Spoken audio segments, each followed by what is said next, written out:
Salut les amis, comment vous allez? Moi, ça va très bien.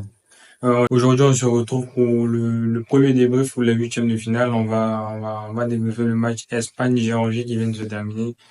Les amis, le football n'est pas mort. Le football n'est pas mort, les amis. Ah, franchement, l'Espagne nous régale. L'Espagne nous offre un beau football. Lamine Yamal, Nico Williams. Le football n'est pas mort, les amis.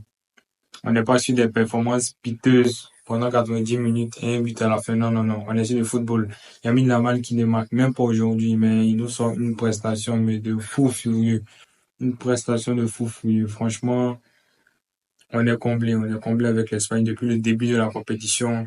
C'est des matchs mais plaisants, plaisants, plaisants, plaisants. Aujourd'hui, ils ont marqué beaucoup de buts, donc ça a contribué à faire le spectacle comme on l'aime, comme on l'aime.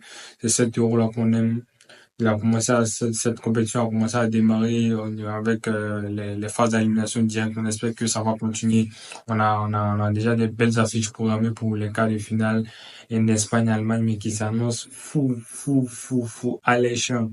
Mais le niveau de talent qu'on va voir sur la pelouse, mais c'est extraordinaire. Entre les jeunes, les vieux, les plus expérimentés, franchement, ça sera un match. Mais déjà, revenons sur le match des Géorgiens. Les Géorgiens, il faut saluer leur courage, leur combativité aujourd'hui encore, comme ils ont fait face au Portugal, ils ont affiché un bon état d'esprit, un esprit de solidarité. Ils ont commencé le match très bas. Ils ont commencé à défendre très bas, mais ils ont été dans cette configuration contre le Portugal. Ils ont eu des opportunités. Ils ont réussi encore à marquer premier ce soir, face à une sortie encore.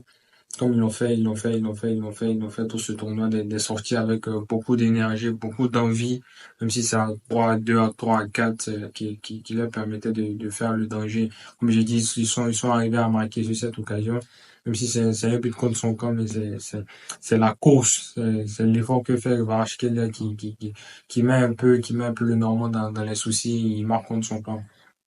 Après, défendre aussi bas et après remonter le terrain à 3-4, c'est difficile d'inquiéter une telle équipe espagnole qui est sûre de ses forces, qui n'a pas douté aussi après l'ouverture du score. Donc, franchement, ils avaient beaucoup d'envie, mais ils sont tombés face à plus fort qu'aujourd'hui. Ils sont tombés face à plus fort qu'aujourd'hui. Donc, on peut pas les blâmer pour leur élimination. Ils ont fait déjà un très bon parcours. Ils sont sortis des poules. Ils ont atteint les huitièmes de finale. Donc, je pense que pour eux, déjà, c'est une grande satisfaction et c'est très bien pour eux déjà. Donc, je pense qu'ils se satisferont de ce huitième de finale à l'Euro et reviendront plus fort. Le Willy Sagnol qui fait un bon boulot. Ils ont des joueurs de talent, des Mikotadze qui ont explosé aux yeux de tout le monde, même s'il y a des gens qui ne les connaissaient pas, ils ont explosé. Rachetel a confirmé qu'il était un top player. Donc, les gars aussi, Mamadashvili qui fait un bon match, mais la match était un peu trop haute pour le collectif géorgien aujourd'hui. Sinon, on salue leur parcours, on leur souhaite de revenir nous enjailler un peu sur les compétitions à venir. Niveau Espagne, comme j'ai dit, j'ai aimé les forces de caractère. Ils sont assez très calmes. Même après l'ouverture du squad des Géorgiens, ils n'ont pas du tout paniqué. Comme j'ai dit, ils ont commencé le match très fort, ils dominaient, ils avaient des occasions, ils étaient très pressants, ils étaient très haut sur le terrain.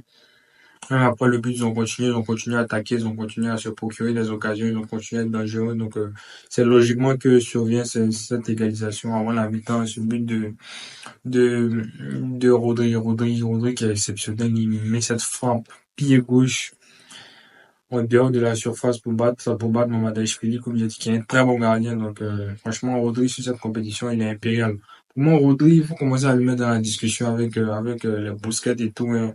Je sais pas, j'ai pas son âge en tête, mais franchement, Rodri, le niveau de constance qu'il affiche dans ses prestations, franchement, c'est extraordinaire. Il avait ses stats folles avec Manchester City où il avait plus d'une cinquantaine de matchs sans défaite quand il était titulaire à City.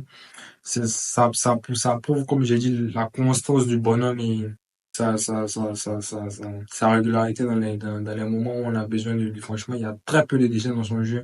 Comme je l'ai dit dans une précédente vidéo, sa faculté à orienter le jeu Sa frappe aussi, sa lucidité, son calme, franchement, pour moi, faut commencer à parler de Rodri parmi les plus grands milieux de terrain de l'histoire. Franchement, faut pas minimiser son talent parce qu'on n'en parle pas assez. Ça parle beaucoup des Kroos et tout ça. Peut-être parce qu'ils sont en fin de carrière, mais Rodri, faut lui donner faut lui donner du crédit. Son association avec Fabien Ruiz sur ce tournoi, franchement, elle est exceptionnelle parce que les bonhommes sont exceptionnels. Les bonhommes ont du sang-froid, les bonhommes ont du talent, les bonhommes. Le match de Fabien Ruiz encore ce soir, il est très bon, il est exceptionnel. Sur le pilier Nico Williams, c'est lui qui, avec un sang-froid, élimine le Géorgien. Après la récupération des balles, il arrive à placer cette transversale vers l'avant, vers Nico Williams, après qui a la vitesse, qui a la technique, qui a le sang-froid aussi pour finir, pour ajuster le gardien. Donc, Rodri, Fabien Ruiz, à voir, à voir, à voir face aux Allemands, gros, qu'est-ce que ça va donner. Au-delà de ça, comme j'ai dit en début de vidéo, Lamine Yamal, Nico Williams, c'est le football. Le football n'est pas mort. Le football qu'on aime. Les risques. À chaque prise de balle, les gamins sont vers l'avant. À chaque prise de balle, les gamins sont fixés vers l'avant. Des différences par-ci, des différences par-là. Des centres, des débordements, des tirs. Franchement, ils ont tout fait ce soir. Lamine Yamal qui met pas ce but, mais cette passe placée sur la tête de Fabien Ruiz. Cette passe placée sur la tête de Fabien Ruiz. On n'en parle pas assez. Il arrive même à provoquer encore un but, mais il est signalé en jeu pour quelques centimètres. Franchement, ils ont tout fait. Nico Williams, sur son but, on voit la facilité dans l'élimination. Après, il a eu sang froid, il a eu le sang froid pour ajuster parfaitement le gars. Une frappe bien placée sous la barre. Franchement, les gamins nous régalent. Cette équipe d'Espagne est très solide. Est très solide. La confrontation face à l'Allemagne, on sera peut-être sur le meilleur match de la compétition. Parce que c'est pas des équipes qui se cachent, c'est pas des équipes qui sont trop calculatrices comme on a pu voir sur la compétition. Le football est beau. On va avoir un match digne des plus grandes affiches. Digne des plus grandes affiches. Peut-être même du football européen en général, hein, que ce soit des affiches de Ligue des Champions, mais en tout cas, on aura un grand match. Un grand match. On a besoin de ce spectacle-là, on a besoin de ce spectacle-là. On sera là pour suivre ça. Les Allemands, eux aussi, qui ont fait bonne impression contre le Danemark, c'était un peu plus poussif que l'Espagne ce soir, mais c'était aussi face à une bonne équipe danoise, donc, l'opposition n'était pas la même. Mais les Espagnols, c'est convaincant. C'est convaincant ce qu'ils ont affiché jusque-là dans ce tournoi. Jusque-là, pour moi, c'est la meilleure équipe du tournoi. Même devant les Allemands. Même devant les Allemands. Ils ont aussi des ressources sur le banc. Des Daniel Olmo qui rentre son but aussi. Cette élimination qui arrive à prendre le défenseur à contre-pied, d'ajuster aussi le gardien. Une fois placé dans le petit filet. Ça prouve aussi la qualité des remplaçants sur le banc espagnol. De grands joueurs. Donc, cette équipe espagnole a surveillé de très près. Ils font un très beau parcours. Franchement, il y a une génération dorée avec ces ailiers et tous ces jeunes qui arrivent. Et on se dit à demain, les amis, pour une nouvelle vidéo. C'était tout pour aujourd'hui et je vous dis à demain dans un nouveau débrief. Ciao, ciao. Yeah.